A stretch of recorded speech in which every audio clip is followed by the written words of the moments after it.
ಕಿತ್ತಳೆ ಹಣ್ಣು ನಮ್ಮ ಆರೋಗ್ಯಕ್ಕೆ ಎಷ್ಟು ಒಳ್ಳೆಯದು ಅಲ್ವಾ. ಇದ್ರ ಜೊತೆಗೆ ಅದ್ರ ಸಿಪ್ಪೆ ಕೂಡ ವೇಸ್ಟ್ ಮಾಡ್ದೇನೆ ಒಳ್ಳೆ ಒಂದು ಬೆಸ್ಟ್ ರೆಸಿಪಿನ ತೋರಿಸ್ಕೊಡ್ತಾ ಇದ್ದೀನಿ. ಇದು ನಮ್ಮ ಆರೋಗ್ಯ ಕೂಡ ಒಳ್ಳೆಯದು, ಟೇಸ್ಟ್ ಕೂಡ ತುಂಬಾನೇ ಚೆನ್ನಾಗಾಗುತ್ತೆ. ವಿದಿನ್ 10 ಮಿನಿಟ್ಸಲ್ಲಿ ನೀವು ಈ ರೆಸಿಪಿನ ಮಾಡ್ಕೊಳ್ಬೋದು. ಅದರಲ್ಲೂ ನಮ್ಮ ಹವ್ಯಕರಲ್ಲಿ ಈ ರೆಸಿಪಿನ ವಾರದಲ್ಲಿ ಒಂದು ದಿನ ಆದರೂ, ಅದರಲ್ಲೂ ಕಿತ್ತಳೆ ಹಣ್ಣಿನ ಸೀಸನ್ನಲ್ಲಿ ನಾವು ಒಂದು ದಿನ ಆದರೂ ನಮ್ಮನೇಲಂತರೂ ಮಾಡೇ ಮಾಡ್ತೀವಿ. ಖಂಡಿತ ನಿಮಗೂ ಇಷ್ಟ ಆಗುತ್ತೆ ಅಂತ ಅಂದ್ಕೊಂಡಿದ್ದೀನಿ. ಹಾಗಾದರೆ ಈ ರೆಸಿಪಿನ ಹೇಗೆ ಮಾಡೋದು, ಏನೇನೆಲ್ಲ ಇಂಗ್ರೀಡಿಯೆಂಟ್ಸ್ ಬೇಕು ಅಂತ ನೋಡ್ಕೊಳ್ತಾ ಮಾಡ್ತಾ ಹೋಗೋಣ. ನಾನು ಸುಷ್ಮಾ, ವೆಜ್ ವಂಡರ್ಸ್ ಚಾನಲ್ಗೆ ಸ್ವಾಗತ ಸುಸ್ವಾಗತ.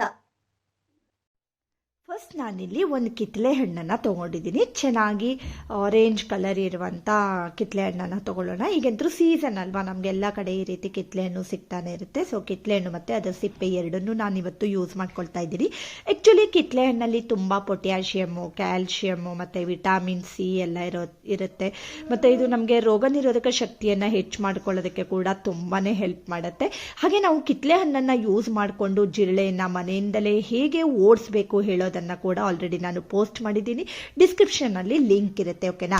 ಹಾಗೆ ನೋಡಿ, ನಾನು ಸ್ಟವ್ ಆನ್ ಮಾಡಿಬಿಟ್ಟು ಒಂದು ಚಿಕ್ಕ ಪ್ಯಾನನ್ನು ಇಟ್ಕೊಂಡಿದ್ದೀನಿ. ಅದಕ್ಕೀಗ 1 ಚಮಚ ಆಗುವಷ್ಟು ಕೊಬ್ಬರಿ ಎಣ್ಣೆನ ಹಾಕ್ಕೊಳ್ತಾ ಇದ್ದೀನಿ. ಹಾಗೆ ಅದಕ್ಕೆ 2 ಚಮಚ ಆಗುವಷ್ಟು ಉದ್ದಿನ ಬೇಳೆನ ಹಾಕ್ಕೊಳ್ತಾ ಇದ್ದೀನಿ. ಮತ್ತು ಅದಕ್ಕೆ ಈಗ ನಾನು 1 ಚಮಚ ಆಗುವಷ್ಟು ಅಥವಾ ಅರ್ಧ ಚಮಚ ಆದರೂ ಓಕೆ ಸಾಸಿವೆನ ಹಾಕ್ಕೊಳ್ತಾ ಇದ್ದೀನಿ. ಹಾಗೆ ಒಂದು ದೊಡ್ಡ ಚಮಚದಷ್ಟು ಎಳ್ಳನ್ನು ಹಾಕ್ಕೊಳ್ತಾ ಇದ್ದೀನಿ. ಈಗ ನೋಡಿ, ಇದನ್ನು ಒಂದು ಸ್ವಲ್ಪ ಈ ರೀತಿ ಫ್ರೈ ಮಾಡ್ಕೊಳ್ಬೇಕು. ಆಮೇಲೆ ನಿಮಗೆ ಖಾರಕ್ಕೆ ಎಷ್ಟು ಬೇಕು ಅಂತ ನೋಡಿಕೊಂಡು ಒಣ ಮೆಣಸಿನ್ಕಾಯನ್ನು ಹಾಕ್ಕೊಳ್ಬೇಕು. ನಾನು 4 ರಿಂದ 5 ಒಣ ಮೆಣಸಿನ್ಕಾಯನ್ನು ಹಾಕಿಬಿಟ್ಟು ಇದನ್ನು ಚೆನ್ನಾಗಿ ಈ ರೀತಿ ಫ್ರೈ ಮಾಡ್ಕೊಳ್ತಾ ಇದ್ದೀನಿ. ಹಾಗೆ ಕಟ್ ಮಾಡ್ಕೊಂಡಿರೋ ಅಂಥ ಆರೆಂಜ್ ಸಿಪ್ಪೆನ ಚಿಕ್ಕ ಚಿಕ್ಕದಾಗಿ ಹೆಚ್ಕೊಂಡಿರೋದನ್ನು ಹಾಕಿಬಿಟ್ಟು ಇದನ್ನು ಕೂಡ ಈ ರೀತಿ ಫ್ರೈ ಮಾಡ್ಕೊಳ್ತಾ ಇದ್ದೀನಿ. ಅದು ಒಂದು ಸ್ವಲ್ಪ ಅದು ಬಾಡಬೇಕು, ಅಂದರೆ ಅದು ಸ್ವಲ್ಪ ಸುಟಿ ಇರುತ್ತೆ ಅಲ್ವಾ, ಸೊ ಬಾಡಿಸ್ಕೊಳ್ಬೇಕು. ಹಾಗೆ 1 ರಿಂದ 3 ಕಿತ್ತಳೆ ಹಣ್ಣಿನ ತೊಳೆನ ಹಾಕ್ಕೊಳ್ತಾ ಇದ್ದೀನಿ.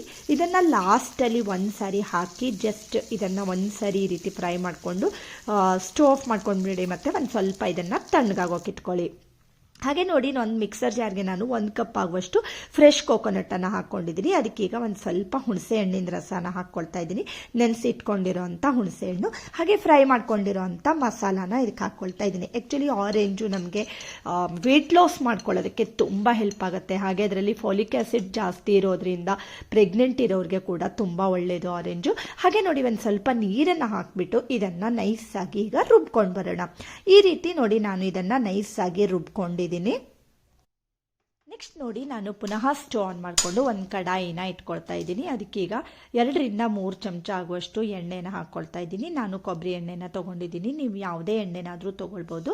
ಹಾಗೆ ಒಂದು ಅರ್ಧ ಚಮಚದಷ್ಟು ಉದ್ದಿನ ಬೇಳೆನ ಹಾಕ್ಕೊಳ್ತಾ ಇದ್ದೀನಿ, ಅರ್ಧ ಚಮಚದಷ್ಟು ಸಾಸಿವೆನ ಹಾಕ್ಕೊಳ್ತಾ ಇದ್ದೀನಿ, ಮತ್ತು ಒಂದು 1/4 ಚಮಚ ಆಗುವಷ್ಟು ಎಳ್ಳನ್ನು ಹಾಕ್ಕೊಂಡಿದ್ದೀನಿ, 1/4 ಚಮಚ ಆಗುವಷ್ಟು ಜೀರಿಗೆನ ಹಾಕ್ಕೊಳ್ತಾ ಇದ್ದೀನಿ. ಹಾಗೆ ಒಂದು ಸ್ವಲ್ಪ ಕರಿಬೇವಿನ ಸೊಪ್ಪನ್ನು ಹಾಕ್ಕೊಳ್ತಾ ಇದ್ದೀನಿ.